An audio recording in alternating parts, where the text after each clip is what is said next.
Guys, welcome back. Happy New Year.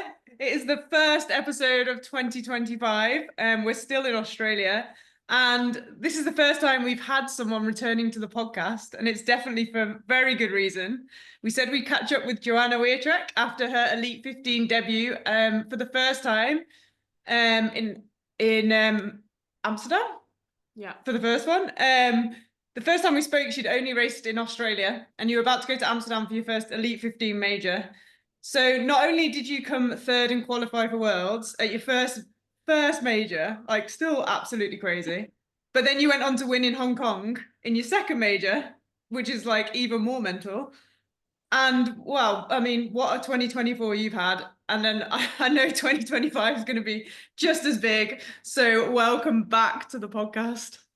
Thank you so much for having me. I am so excited to be here. And even just you recapping all that now, it's like, wow, I can't believe all that's happened in such a short amount of time. But equally, I'm so grateful for everything that's happened. Like, it's truly such a journey to be on.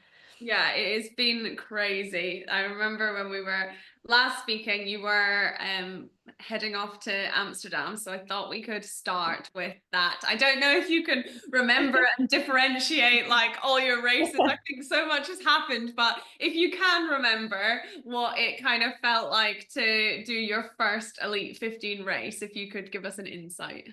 Yeah, that's absolutely crazy. You recap back to when we first started, like when we first chatted before Amsterdam, because I remember talking to you and I was so fresh to the sport. Like I didn't even know the top names in Hyrox. I only knew like Meg Jacoby and Lauren Weeks, and that was about it. So it's like, it's so crazy in a span of like 3 months. Like a lot has changed. So yeah, Amsterdam was a big one. It was my first time overseas. So I remember saying that I was so nervous to even just go over there. And essentially, I was doing it by myself. So even more so, it was a very confronting experience to go to a foreign country by myself and travel on a plane for 24 hours because Australia is just so far from everything, which I've learnt that in the past 3 months. Yeah. But no, that was such an amazing experience. And to go to Europe and Amsterdam for the first one, I feel like that was just the most perfect way to start this whole Elite 15 journey. Racing in the grid format was very different to me as well. Obviously, I had only raced in Australian races, which was hundreds of people running around the track and everything like that. So to have a course that is so open and just free was amazing. Like I remember finishing that race and being like, oh my gosh, I can get such better times now because like obviously you only have the 14 other girls out there.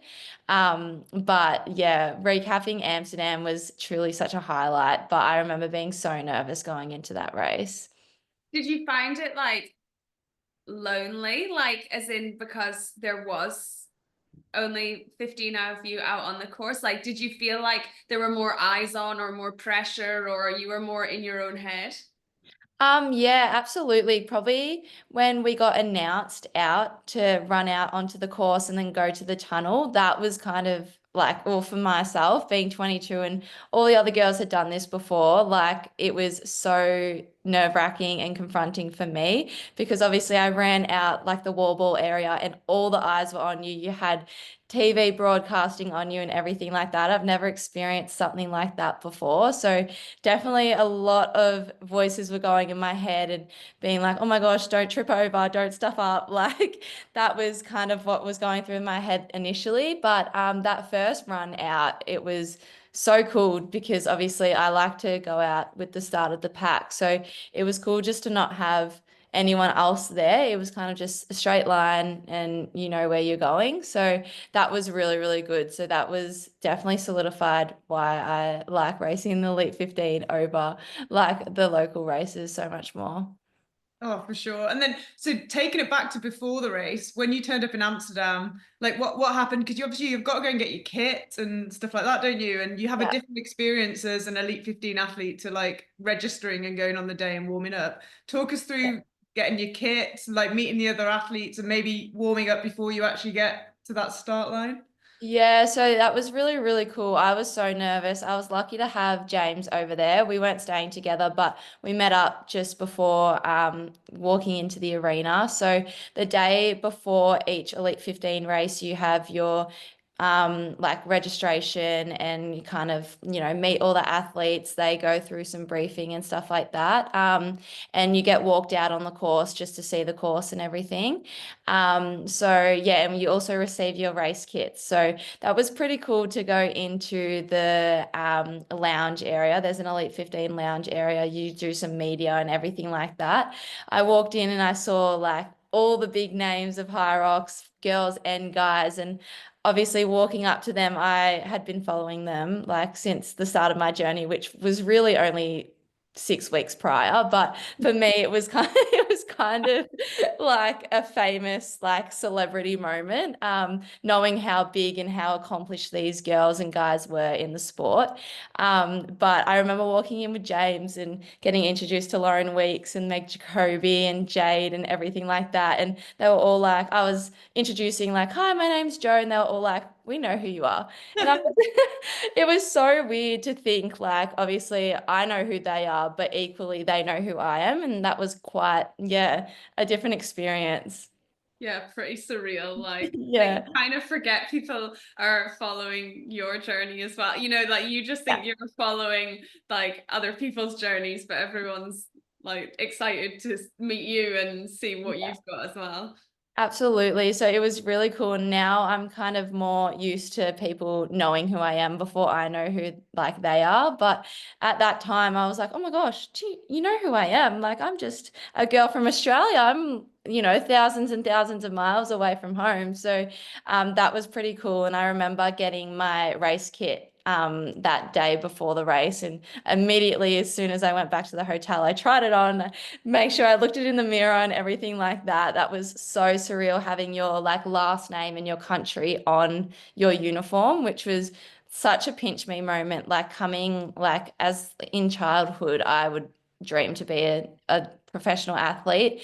Obviously, I didn't think it was going to be Hyrox, but in some way, shape, or form, was wanting to represent my country in a sporting sense. So to kind of receive a kit with your name and your country on it was so cool. Yeah, amazing. Yeah, it is mental. And then like you just brought me back to when we spoke last and you were saying, oh, I'm gonna stop the netball and go all in. And like, look what's happened. Like, how crazy is that now that Absolutely. And I remember after racing Amsterdam coming third, and obviously everyone said you qualified for Chicago, all that sort of thing, like in your first Elite 15 race and being 22. I remember having an interview being like asking the same question, asking if you feel like you made the right decision, switching over to Hyrox and giving up netball. And I was like, absolutely. Like I've just qualified for Worlds in the Elite 15 off my first race. And this is, yeah, first of many, many to come and many years and progress. And even at that point, I've still progressed so much since Amsterdam to now. So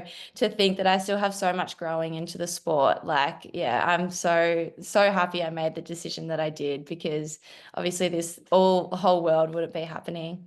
Yeah, it's definitely it was meant to be for sure, I think. Yeah, Um, absolutely. but going into Amsterdam, did you have the goal to come top three to qualify for Worlds, or were you more going in to just experience the race and see how you felt in the Elite 15? Yeah, so Amsterdam was a very last minute decision. So when I went over there training with James in the gym and everything like that, we had multiple conversations about the race, as you naturally would. My goal was very, yeah, much lower than what his goal for me was. He always said that I was going to podium in, yeah, whatever way. But because it was my first Elite 15 race, the grid format, everything was so new to me. I was overseas for the first time, like all that sort of thing. So I knew I had the times to be in top five. So I gave myself the goal to be in top five. And look, if I was to qualify, that would be just the cherry on top. So I mean, I did it. So it was good because I didn't put overly much pressure to, get a certain place or to qualify or anything like like that. So I think that also helped me to, you know, kind of not relax as much into the race, because you can't really relax in a race in a race like that. But yeah, kind of be a bit more like easygoing, to know that just race my best and see what happens. Yeah, I think that's good. You want to, I mean, enjoy is maybe not the right word, but like Yeah. you never like get that chance again. You know, that was your first Elite 15 race and that's it now. Like, yeah, I Yeah. guess the more races you now do, and probably the more pressure you will potentially put on yourself, or that comes with just the experience. Whereas going into your first one, I guess you want to have some form of enjoyment. Yeah, and like from then to now, like I had a little name for myself, obviously being this random girl from Australia that's just come out of nowhere. But now, more so after Amsterdam and Hong Kong, I have a bit more, like what you said, pressure to uphold like the way I'm racing and the times I'm getting. So back then in Amsterdam, which I wish now I could relay that experience every like single time, I could just go out there and I had nothing to lose, absolutely nothing at all. So that's really what kind of helped me in that race. And it was quite a funny race, because majority of the time I was coming like 6th or 7th, and then it wasn't till like the last lap that I came in 3rd to the wall balls, and then yeah, came over the line. So it was quite a juggle of a race, but I think it was also because of that lack of experience and a bit of nerves and everything like that. And it wasn't really till halfway through that I said to myself, Joanna, what are you doing? Like, come on, pick up the paces here. Like, you know, you want to do well. So, yeah. And again, like I had no pressure, so I really could just go all in. Yeah, and in Amsterdam, you had a bit of a like battle with Kate Davey, didn't you? That was your battle in Amsterdam. Yet when you Yeah. moved to Hong Kong, your battle then was with Lauren Weeks. It's like you've Yeah. had two separate races. Talk us through like the difference between we'll move to Hong Kong, but how did you find like your first Elite 15, that battle with Kate, especially, you know, making the move just before you got into the wall balls? Were you sure that you could like smash out the 100 wall balls unbroken and get through? Because you've got to make a move, and if you're going to make it, you've either got to go for it and go all in, haven't you? Or Yeah. So, well, obviously the whole race, I was, yeah, 6th or 7th. I kind of started creeping into 5th and 4th in the last like 2 laps. And then I remember in the last lap, we went past the warm-up area, and James Kelly was in the warm-up area, and he said, go hard here, like finish it off strong. So essentially that's what I did. So I knew like I only have the wall balls to go. I knew myself, I've done unbroken every single time in every single race I've done. So I knew that if I came in, whether it was 3rd or just shy of 4th, I could just smash out those wall balls, and hopefully that would be enough to get me over the line in 3rd. But yeah, it was kind of that moment that I saw James, and he said, just finish it off strong. Like you've got nothing else to lose. And that was kind of the kick up the butt I needed to, to just go. Yeah. But that was a really cool experience. It was cool, like kind of going back and forth with people, and, you know, being 3rd and then being 5th. And then, you know, it's kind of a good experience to really like, you know, tell myself to focus the whole time. And yeah.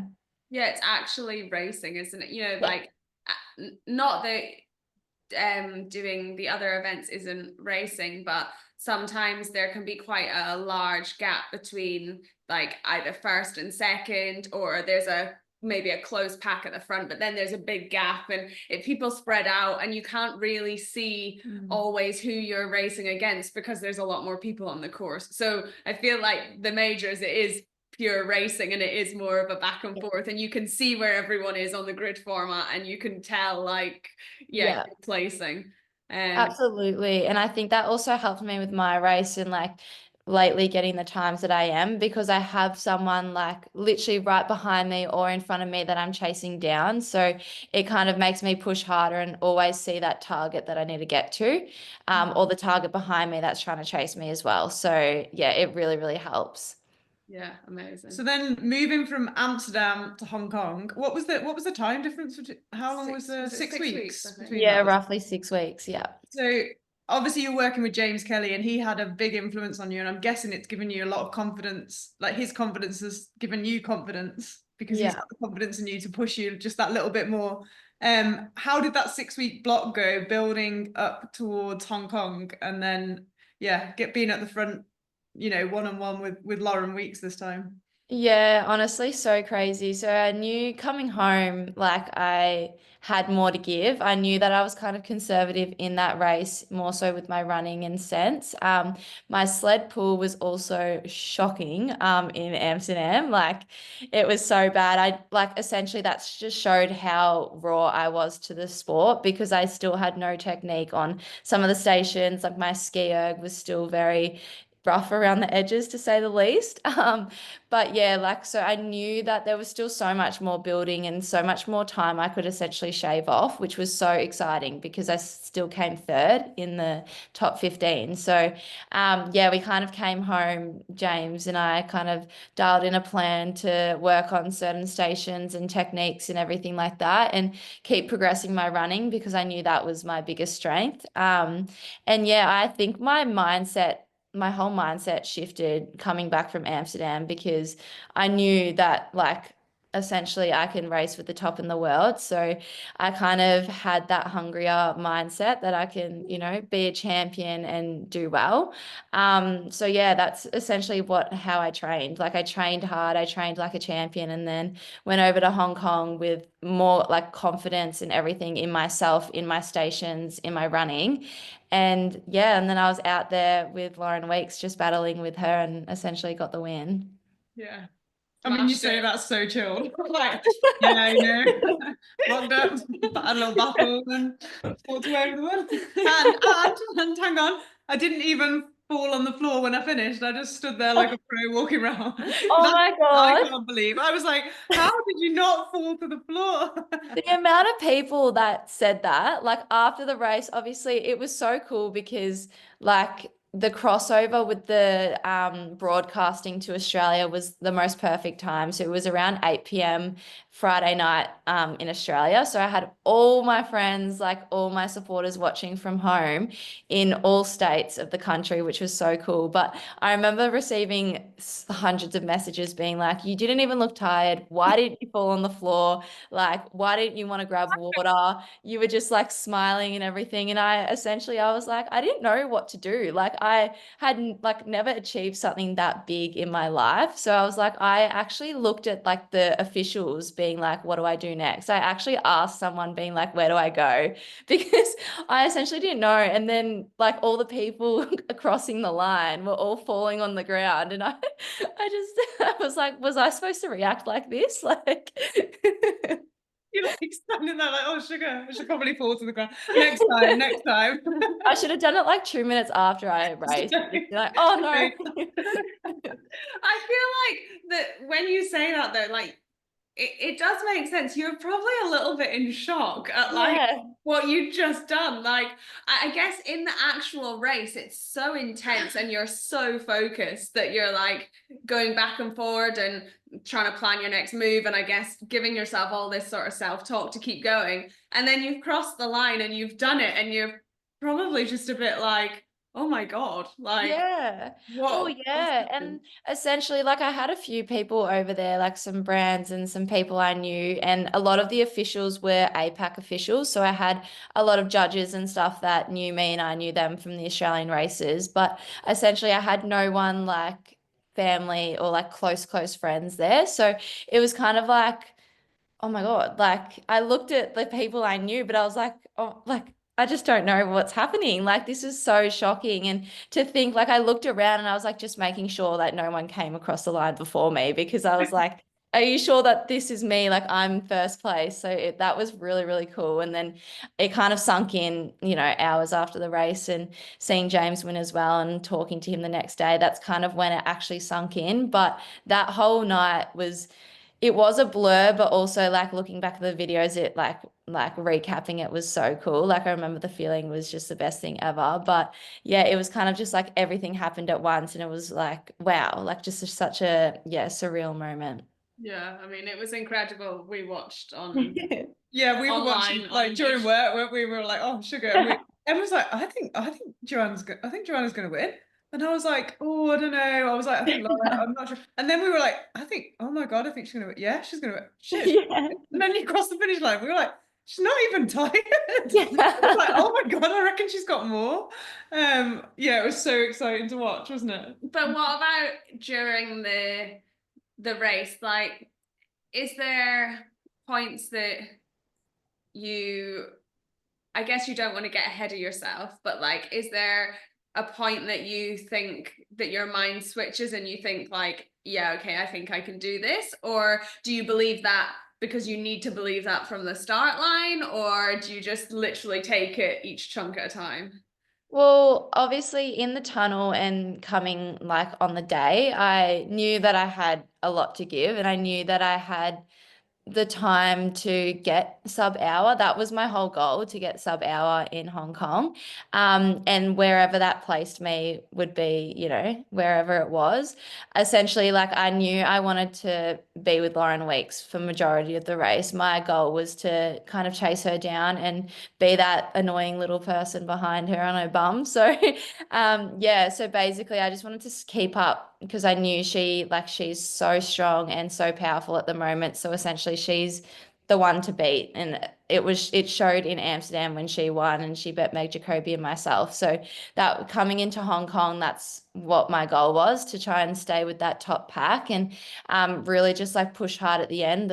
My strongest part of the race is the end part. So if I could stick with them as much in the first part, I could just, you know, really go in the end and see where that placed me. But yeah, I was kind of racing for time there and then just took it station by station. So I think it was after coming into the sled push, that's when I was first. And to think that I stayed first for the rest of the race, like it doesn't even like comprehend in my head, because it felt so tight. Like I knew that Lauren Weeks was right on my tail for at least the first half of the race. But for me, it was always feeling like I was chasing something down.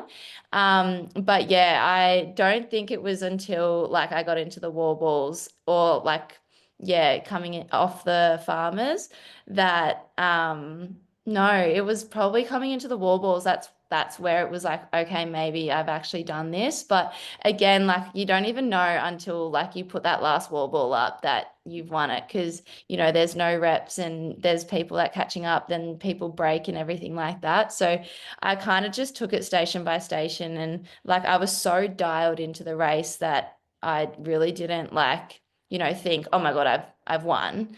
And like even coming into the burpees, I had a bit of a lead, but Lauren kept on, you know, chasing my tail, and it got to the burpees and she was really, really close to me. She shaved so much time, which burpees, as we all know, and I said this in my first podcast, that I hate burpees. So That's not changed. That was one of the questions. yeah, exactly. So like, I mean, in 6 months' time, surely if we do another podcast, I'll probably say the same thing. So yeah.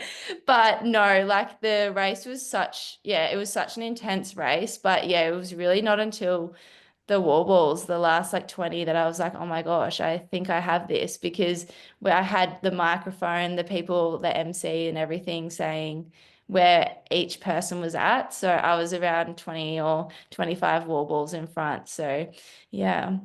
I was gonna ask as well, can you hear, like, I know you just said the wall balls, then you could hear what they had said, but during the rest of the race, can you hear if they say the splits, like between, I don't know, say on the run, Lauren's 15 seconds behind? Do you ever get that, or are you just in the Not zone, or I don't know, you can't hear it? I'm not sure. Yeah, like I kind of phase in and out. Like I do sometimes hear like certain people say go Joe, or like if I recognize certain like yeah, people's voices. Sometimes I will like tune in to the MC. I do remember specifically on one run being someone saying that Joe's like 12 seconds in front, but I don't really take too much attention to it. Like I'll hear it, but I won't really process it. But when it gets to the wall balls, like that last little bit, it kind of like sunk in then. And I was like listening to it then, because essentially I wanted to know how far Lauren was behind me. And like I knew in myself that I wasn't going to break. I wanted to do 100 unbroken. But like it's just good to know how far they are. And we were supposed to have the digital screens up, but they didn't turn them on for the race. So I couldn't see what her reps were. So it was good that the MC had that behind me. But essentially I don't really tune in that much to it, but I'll phase in and out because my attention span's just like a little rabbit. So No, fair. Yeah. And And- oh no, I was gonna say, what was it like being chased down rather than chasing? Like, how did yeah, that feel? it was scary. It was actually really scary. Like Is it like being chased up the stairs by your parents when you're younger? yes, literally, like it was like running from like a scary person. Like not that Lauren's scary or anything like that, but like it was kind of it was a lot more pressure because essentially like if you have a lead and someone's chasing you down and then you forfeit that lead, like in your mind it's a bit of a like annoying thing. So for me, like it was kind of just like keep going, keep running. There was a like little cart or little car with like the videographer and the broadcasting filmers. So I was kind of just like racing the car. So that was the thing that I was chasing down. So Not sure you're gonna win that one, but like fair. yeah, I don't think I'll ever win that one, but hey, like It keeps you going. Every time you speed up, you'll speed up a little bit more. yeah, there were points where like I would catch the tail of the car and then they would speed up and then I'd speed up. It was so Like a funny. velodrome when they use the little Derny bike. It's like, Yeah, yeah. oh, But no, it was really cool to have like, to be in that front position, that pole position, and then someone so accomplished in the sport to be right behind me. And she was so lovely coming across the line. I remember the first thing that Lauren said to me was, "I'm so proud of you. You did it." So, because I was in so much shock, I was like, "Oh my gosh, I just did that." And she's like, "I'm so proud of you. Like, you're amazing." So even that support was just, I like remember that moment literally like for the rest of my life for sure. Yeah, I think it's so like everyone says this in Hyrox, but it's so amazing, like the sportsmanship. And I think it's only good for the sport, someone coming in and someone new taking the win and having these races that are like back and forth and like battles, because it just pushes all of you to be better athletes. Like otherwise you wouldn't find that extra bit as easily because you wouldn't be chasing someone or someone's being chased or like it's now I think the last couple, it was the same with the men's race, the last men's race when James Kelly won it, it made it a lot more exciting to watch for a viewer because it was more of a battle and it's not necessarily going to be the same person taking the lead each race, which is like really exciting. Yeah, it's so cool. Like it's so even now, like going into Vegas, like the whole lineup changes, but again, like it keeps that competition fresh and fiery and everything like that. Like you essentially can't really predict who's going to win the next major because everyone's such a like high player. yeah, totally. And I guess as well for people like I know Meg's injured at the moment, which is like unfortunate, and especially for you and for Meg when you haven't had a chance to properly race like all season.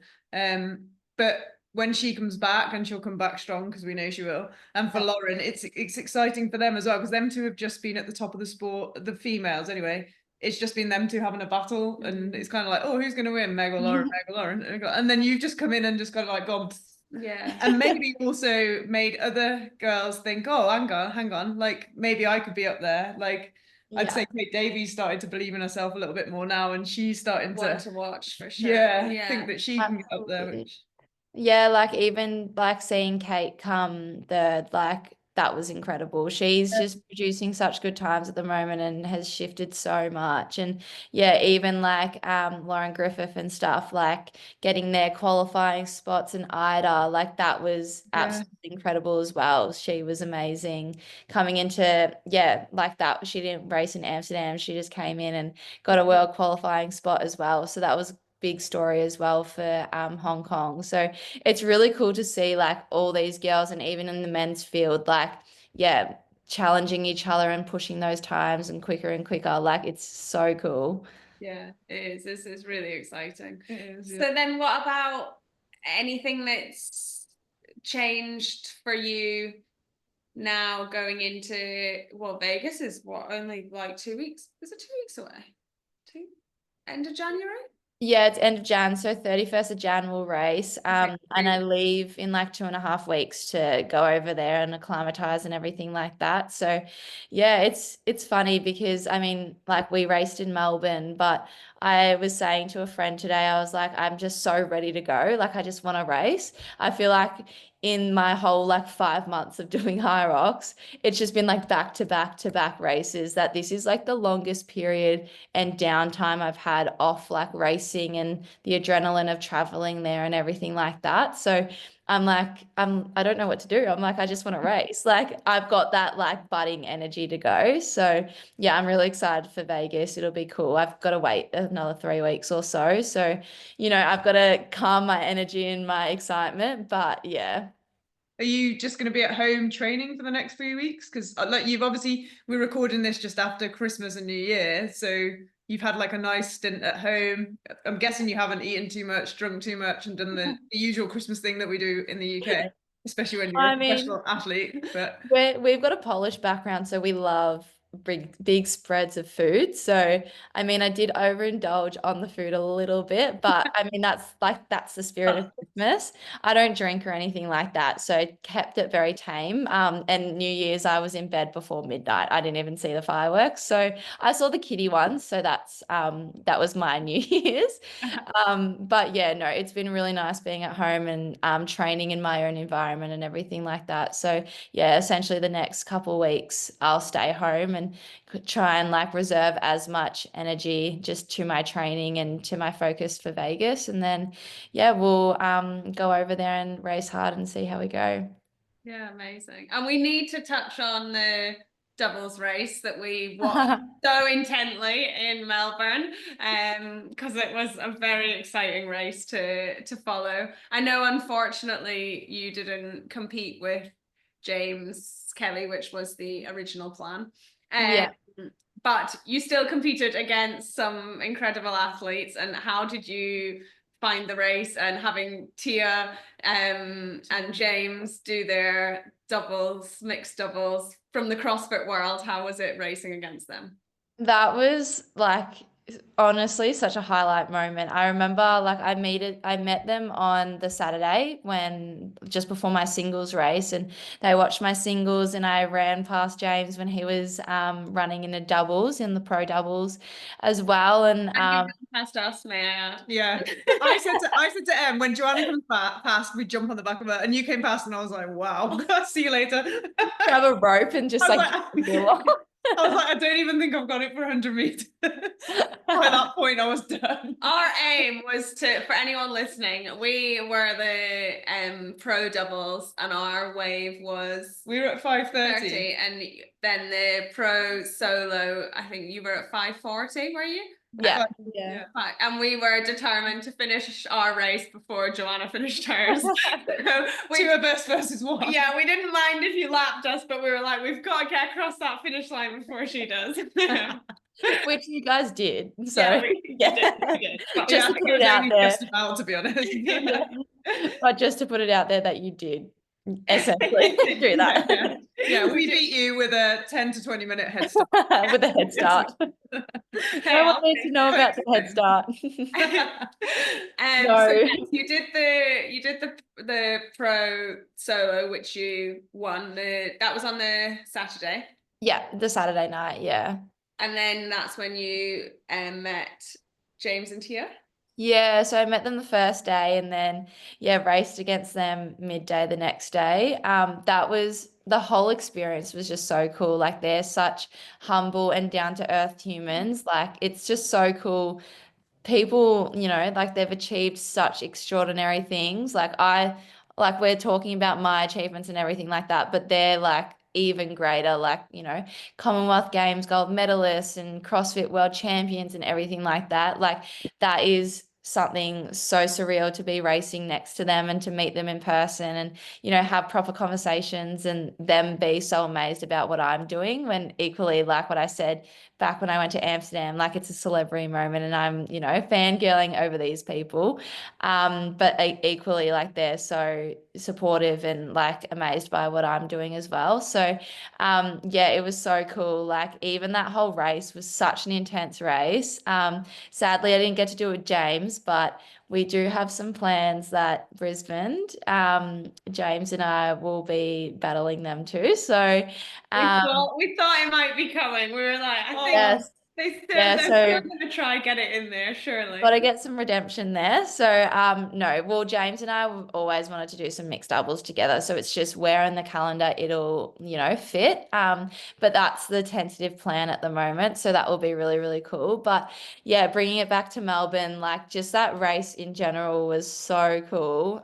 There was so much media, so many people, you know, following station by station. I remember I tuned in to someone who was on the mic when we were at the coming off the rower, coming into the farmer's carry.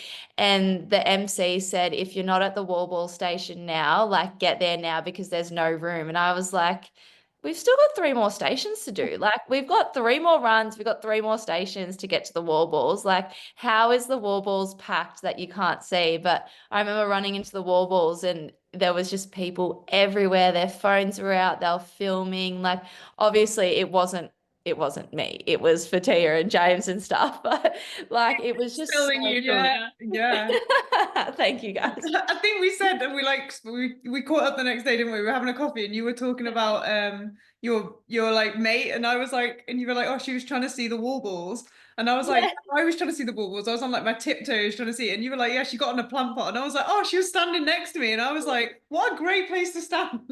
She had Yeah, 'cause obviously they had like the balcony and then like the lower part that you could see. But yeah, my friend couldn't see, so she was like, I'm gonna stand in a plant. So she stood in a plant and she got the best view in the house. So I yeah. was very jealous of it. I was like, what a great idea. I'm so jealous that you stood on Well, that. in that point, you got to do what you got to do to see it. Like there was so many people there, which is so cool. But even just to be a part of that, like obviously not coming first or not winning, like that's not really like obviously that I would love to do that, but like at the end of the day, just literally there's a video of myself and Tia back like side by side doing wall balls, and it was like a point of view video, and I was like, holy crap, like I was doing wall balls next to Tia. Like that is insane. So yeah, it was so cool just to like do that race, and it was so neck and neck the whole time. So it was really good competition as well.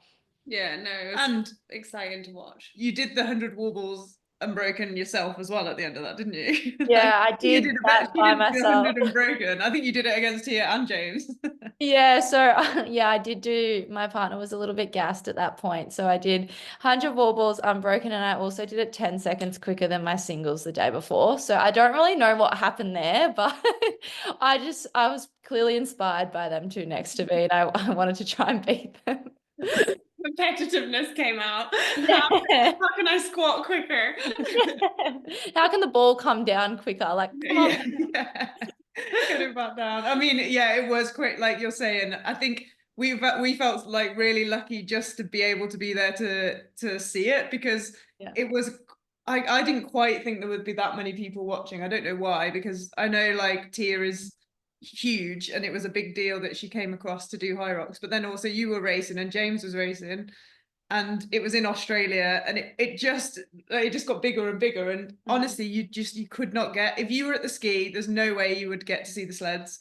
If you're at the sleds, like you had to go to the row. Like, yeah, we decided to do like a station each. Like you couldn't see a thing. It's like so that we could each try and see like the different points of the race. yeah. You had to essentially do every second station if you were individually watching, because it was literally just no room. And the fact that the Melbourne setup was amazing. Like the course was massive. It was only 2 laps. So it was such a huge rock zone and like huge area for all like participants and spectators to watch. But again, like no matter how big it was just no room there because everyone wanted to watch, you know, the start wave that race, which is so cool to be a part of and to say that I was, amongst that. Yeah, no, it was incredible. And you smashed it and it was yeah, you did. It was awesome to to spectate and watch you, as we didn't really watch much of you whilst we were racing ourselves. I got to stare at the floor. Yeah. So no, it was really, really cool. But I also wanted to ask, because we talked about it last time, did you, in the majors, did you do any singing while you were running? Why did I know you were going to ask this question? I'm so not going to let that one go. I know. I don't think you ever, yeah, you will never let that one go. But in Amsterdam, definitely not, because I was so nervous, and essentially I was coming to the second pack of like the group for most of the race. So definitely not. In Hong Kong, I honestly don't think I did. I know in Melbourne I did. Music. The music in Melbourne, I Was actually good. thought it was much louder than the UK races, and it was good music, and we were like warming up going, maybe this is why Jo likes the music so much and why she sings, This because it was really good to be Well, fair. this is my point. In every single Australian race, I've sung running around the course because the music is so good, especially on that second day. The music was pumping, like such good songs, bangers, and everything like that. And I know I should be focusing on the race, but sometimes, like in the heat of the moment and when you're dying, you just need something to pick yourself up. So, like, yeah, in Melbourne, I did sing at little points to answer your question, but in the Elite 15, I'm way too dialed in, and it's just too much nerves going around there to sing. That would probably look a little bit arrogant on my side if I did that. Imagine. Oh. Do they play music though at the Elite 15 race? Is there music on? Yeah. They do, but I honestly I don't tune into it because Yeah. you're so like hyper focused on each station and each run. But yeah. Yeah, absolutely. And when you were in Hong Kong, I think it was, you've talked about it on your social media, but you had like you wrote on your shoes, like you wrote on your trainers, you had your little motto. Was it do more or something, or So in Hong Kong, I wrote push limits. push limits? Because I knew like I held back from my limit in Amsterdam. So I really wanted to, push that line and really go all in, be bold and attack the race and just literally leave it all out there. So when essentially my thought process behind that was at different points in the race, like for example, on the rower, you're looking at the screen, but your shoes are right there up against like near the monitor. So I can look down, or for example, on the burpees, like when you look down to go down, you can see your shoes and everything like that. Even on the lunges at points and stuff like that. So they were kind of my little reminders during the race to keep pushing. And I know in Amsterdam, I kind of had lapses of attention where I was like in and out of the race. So I kind of wanted to make sure there was something there that just like dialed me in the whole time. And then in Melbourne, I wrote dial in on my new shoes. So essentially now it's a little trend that every single race I'll write something new regarding like the situation or the circumstance. Oh, that's That's good. so cool. Yeah, because you write it on your toe, don't you? So you have like you'd have dial on your left foot, and then you'd have in on your right. Yeah, and then I had push on like my left foot and then right limits. So yeah, it's pretty cool, like pretty cool thought process, and it's a good way to remind me because I know like for example marathon runners or something like that, like they write their split times on their wrists.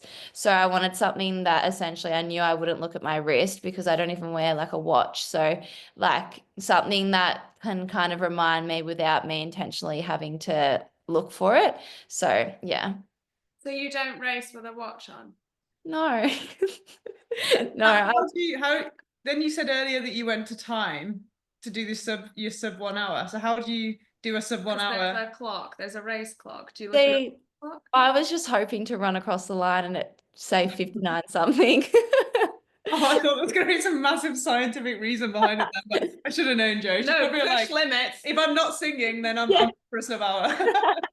No, so I know a lot of people do wear like wristwatches and stuff to track their stations and times, but I feel like that's very distracting for me. So there's a like overall time like of day clock coming in the in arch or out the out arch, one of those two, or I think they're at both actually. But I normally, because I remember like obviously what time we start, like roughly like 6 p.m. or something.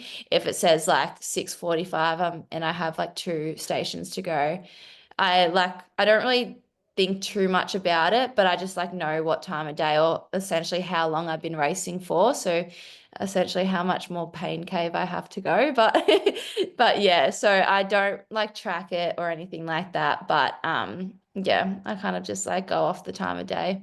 No, fair enough. Like it's interesting because different Mm. people have different strategies or like Yeah. to know or don't like to know or have different ways to do Yeah. it. Before I revisit a couple of the cheeky insights that we need to check off, I think they've changed. You ran a marathon after the Amsterdam Major?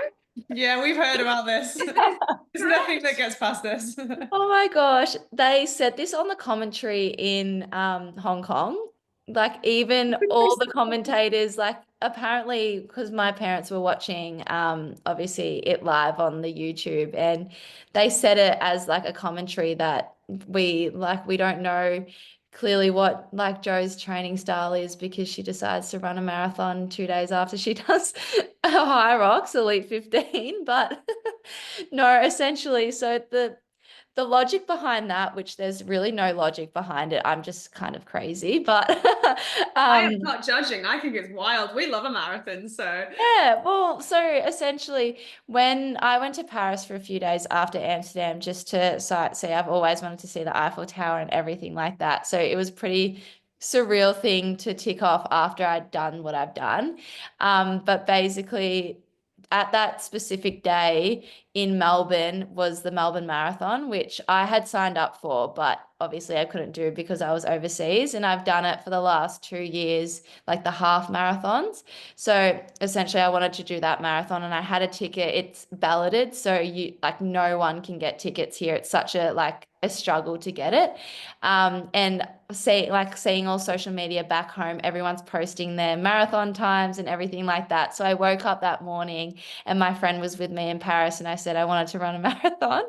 And then she was like, "Yep, I'll jump on a city bike and ride next to you and yeah, keep like pace you and keep you going." But essentially it was the best way to sightsee. I literally ran all of Paris. I did 44 Ks, so it was quite fun. I wasn't sore or anything, so I was like, I might as well just do it. So yeah, and did I you did it have on.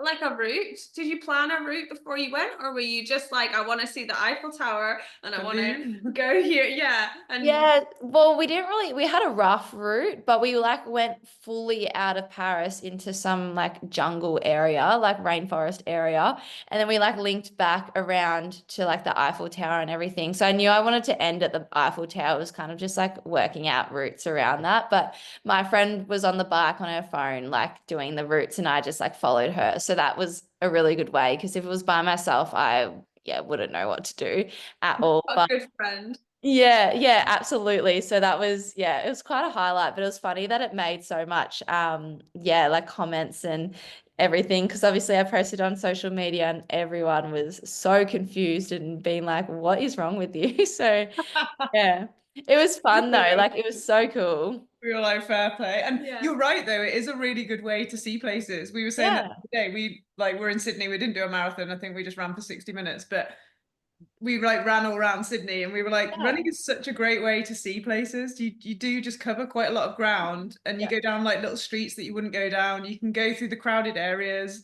It's such a cool way. Absolutely. And like, what better way to, get some exercise in and stuff like that, and then see all, yeah, like the little streets and, different like corners and everything that essentially you wouldn't see driving or catching a bus or something like that. So, yeah. Yeah, we love it. We're behind you. Yeah, We for thought sure. it was great. Um, But I just Thanks need for the to double support.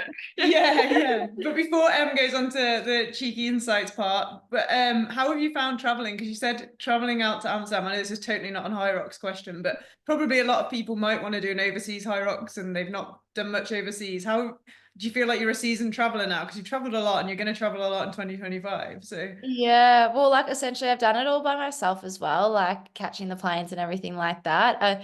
I know people following along on like my journey, traveling to different places for the first time. I am really picky, so I tend to bring my own plane food on the plane. I don't like the whole plane food situation. So everyone follows along when I bring like my steaks and my beans and stuff like that on the plane. But everyone on the plane, like all the other travelers, are like so confused. They're like, what are you doing?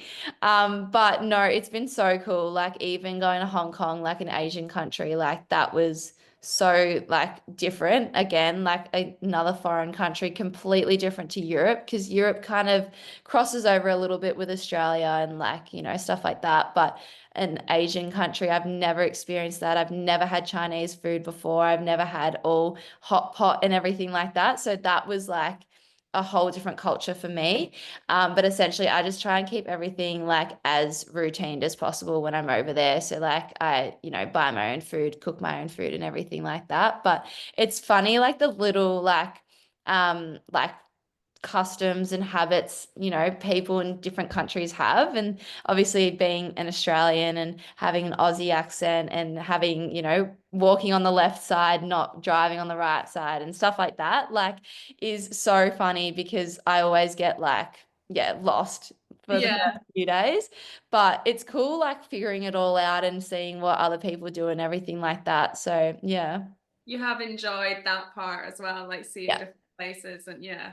Yeah, which like obviously the weeks leading up and the week leading into a race, you don't, you know, do a whole lot of sightseeing and traveling and stuff, but little pockets and, you know, going to their shops and everything like that and doing a few little like monuments is so cool. Like it's so cool just to see a different whole like big world out there. So yeah.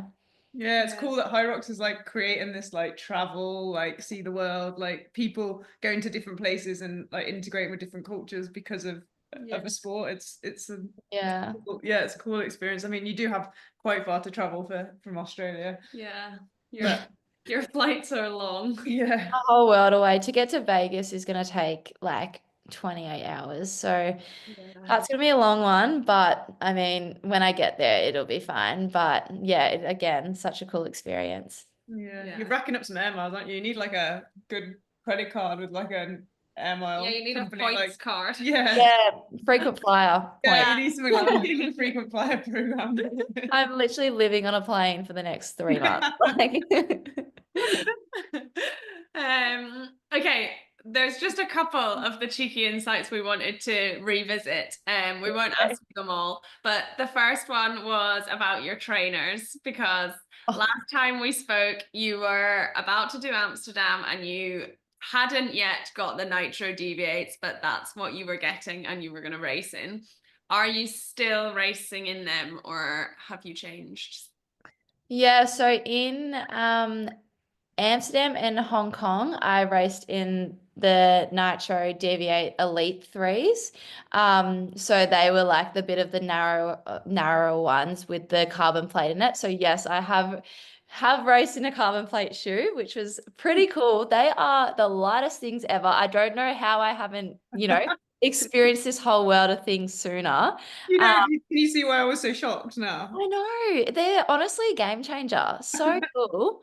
But then yeah, just recently in Melbourne, I raced with the new Hyrox Puma shoes. So they've just released a collaboration, and that one's a little bit wider. So it's like the same model as the Nitro DV8. It's just not the Elite. So yeah, it's a little bit wider. It has a carbon plate, so felt so light and yeah, springy out there on the course, but it was a bit better for like the lunges and the wall balls, a bit more stable. So yeah, still racing in those.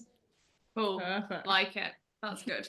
Next one was your last favorite venue was Brisbane, but that was because you'd only raced in Australia. So are you still sticking with a home country venue as your favorite, or are you going to choose one that you've been to overseas? Oh, it depends on the experience because obviously Hong Kong can't pass that, obviously winning the major. Um, but the overseas like Hyroxes are huge. The Hong Kong like Hyrox event, like the Saturday and Sunday event, was unreal. All the expos, all the people there, all the races and everything like that was so cool. It was like a whole like festival on top of Hyrox as well. So Oh, I loved the Melbourne one as well, because the one that we all just did, that one they've put on such a good show. So I think that would be my new favorite venue. That Melbourne. yeah, It was that was honestly, good. oh, I can't go past Melbourne because that's just my hometown, and the whole TR and James race and everything like that. And the setup was absolutely unreal. But yeah, the Hong Kong one was also a highlight. So that would be hard to pick the difference between, but essentially one of Maybe the two. Hong Kong as overseas and Melbourne as As your home. home. Yeah, there we go. That's my Laying answer. out two. There we go. And then the last one that we wanted to ask about was the fueling, because we spoke and you were racing, but you hadn't taken anything. And then you mentioned that you might try and take a gel in Amsterdam, but you didn't know if it was too close without practicing it. So have Yeah. you since changed and got a new routine whilst racing? So in the Elite 15 races, you get a table, so you can put like your stuff out there and have your own gels or fuel or anything like that. I know Lauren Griffith had little gummy bears on the table, and she wrote her name in a card next to it, being Lauren's gummy bears. So I actually took one of them when I walked past before the race, and I told her. So that was a little bit of a joke between us. But yeah, so you can put anything out there. In Amsterdam and Hong Kong, especially Hong Kong, because it was that more humid area, I had a gel there, and I also in Hong Kong had a bottle of like electrolytes, but I didn't use them. So we've got a step closer to the fact we have them. We just don't use So them. And if we do have something, we steal it from Lauren Griffith. But like, yeah, it's yeah, cool. I'll bring my fuel, but I'll eat somebody else's. exactly. Yeah, Yeah. now, you know. Look, I've made progress and I bought gels and I've, put them on the table, but I haven't used them yet. So to answer your question, I don't feel myself throughout the race. I haven't gone past that. And I have to ask, is this because you forget and you're so in the zone, or like you just don't need it, or you just, I don't know. Like, I feel like if you take a step to put it there, like, is that not even more tempting to take Maybe she's it? meant to take it at 40 minutes, but then Joanna's like, oh damn, I don't know what time it is, 'cause I haven't got a watch. Yeah. Well, like, honestly, I know it's there and I run past it and I see it, but I also think it's going to slow me down. Like, just subconscious, like in my mind, I'm like, oh my God, it's going to waste like 2 seconds. And I got like a 59:58 in Hong Kong. So I essentially said to my friends, I was like, look, if I had a gel, I would have gotten over an hour. So that's kind of my thought process. But no, I don't know. I actually left that drink bottle and left that gel on that table. So someone's obviously just gained themselves a free gel and a free LSKD drink bottle. So with electrolytes in it. So I mean, yeah, I don't know. I just don't go for it. Like I'm so dialed into the race, and especially in Hong Kong, I was just so like in the zone.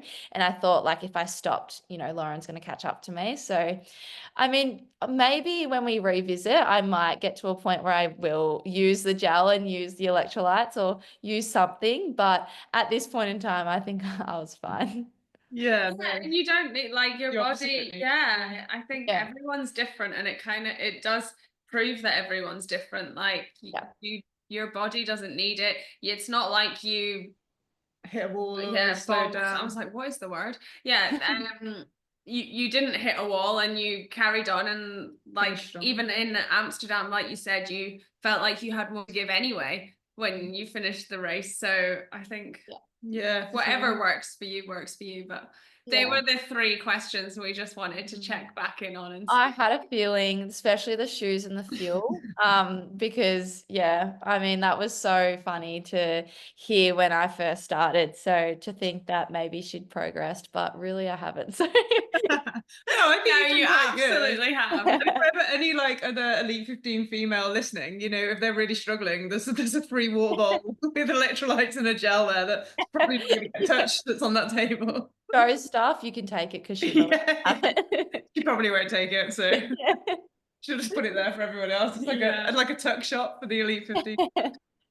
Oh no, thank you so much. Is there anything you No, I was just going to finish with like for you, Joe, for like everyone, because it's been such a whirlwind. Like, can you sum up how life has changed for you since like the last time we spoke to you and you'd done Australian races, you were making a bit of a name for yourself, but like you said, you were the girl from Australia that hadn't stepped on the big stage, and now you've won your first major and you're going in as a big name now, like a household name, just like And all the others.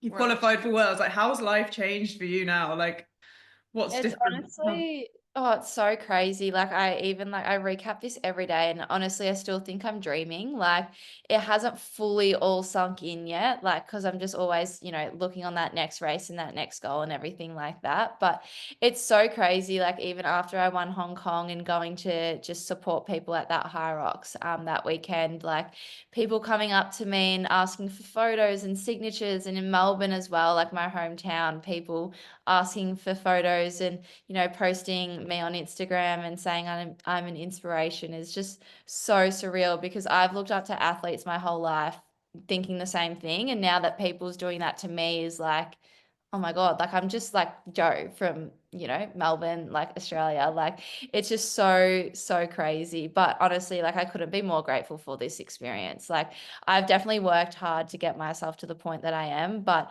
again, like I count my blessings every day, because I'm, working with brands that are just absolutely incredible, and being, a professional athlete now representing my country and traveling the world to places I'd never even think I would go is just crazy. So my life has completely changed, but it's changed for the better, obviously. So yeah, and to meet people like all around the world, like meeting you guys, like that's such a highlight. Now we connect, when we're on different sides of the world and everything like that. So that's pretty cool. So I've gained so many friendships, so many experiences, and there's so much more to come as well. It's only been 5-6 months. So yeah. Yeah, super exciting. It's crazy when you say it like that. And so future going into 2025, what's that looking like for you? So you're saying Vegas next. Are we like, what's your run up to Worlds? Do you have a kind of outline that people can follow? Yeah, so Vegas in a couple weeks' time, so the end of Jan, and then what do we do next? We'll come home for about a week and a half, and then go to Brisbane Hyrox, and then I'll look to race the mixed doubles there with James and versus Tia and stuff like that. So that will be pretty exciting.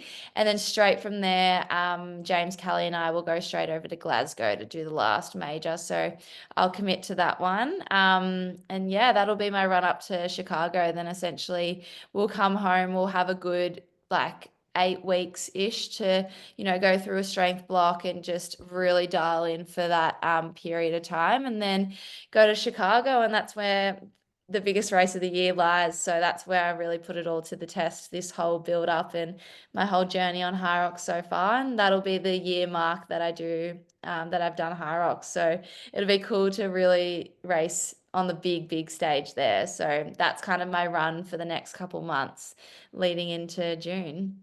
Oh, amazing. Yeah. Exciting. Super cool. Super cool. So exciting. And for anyone that hasn't started to follow you, where can they find you? On Instagram is best. Yeah, on Instagram, just Joanna Wietrzyk. So you might have to We'll look link to spell that one out, but yeah, all my races and journeys on there. So yeah.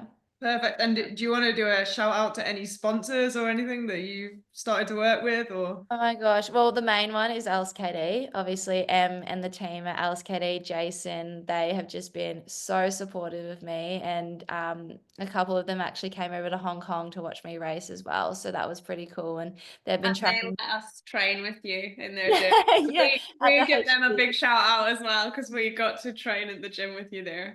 Yeah, absolutely. So yeah, they've been like second to none to work with. They're so good. So yeah, essentially that's all the activewear I wear, and everyone asks day to day, oh my gosh, all the colors you wear, what are you wearing, everything like that. It's always LSKD. So that's pretty pretty good way to rep them as well. So yeah, and then obviously all my best friends and my family back home has just been amazing, and all the new people I've met through Hyrox and the officials and everything that have supported me from the start, or just supporting me from Hong Kong. Like it's just so cool. So yeah, I can't wait to keep going and keep growing. So yeah. Very exciting. Yeah, super exciting. Joe, thank you so much for your time. We're absolutely buzzing to get you back on, because we know now you've got a lot on your plate, and it's getting super serious. Now you're a pro athlete, but yeah, we really appreciate your time. We wish you all the best for Vegas and for the upcoming races, and we'll be watching you in World Champs. I'm really gutted we can't be still in Australia to go watch the Brisbane race. I'm like, damn, can we extend a little bit longer? We should probably go home by then. Yeah. But for yeah, we wish you another all whole the month. best. Another whole month, I know, just to wait to watch your race. But yeah, thank you very much. No, thank you. I'm so appreciative, and it's just so cool to, look back at when I first started talking to you and how much has happened since then. So yeah, it's pretty cool, like little time capsule we've got going. So yeah. Yeah, for sure. Yeah, and if anyone listening to this episode hasn't listened to the last episode with Joe, you should, because it's very interesting to see how much you can grow, what can change, and give it a go and kind of throw your heart and soul into it, and you never know what happens. So Absolutely. Yeah, 100%. So thank you very much for listening. Please, share this episode. Give Jo a follow, give her a thumbs up, and a good luck for Vegas. And please like and follow the show. It'll help us to get some awesome guests on like Jo for the future. And we appreciate you listening. See you on the next episode. Here's to 2025, guys. I know.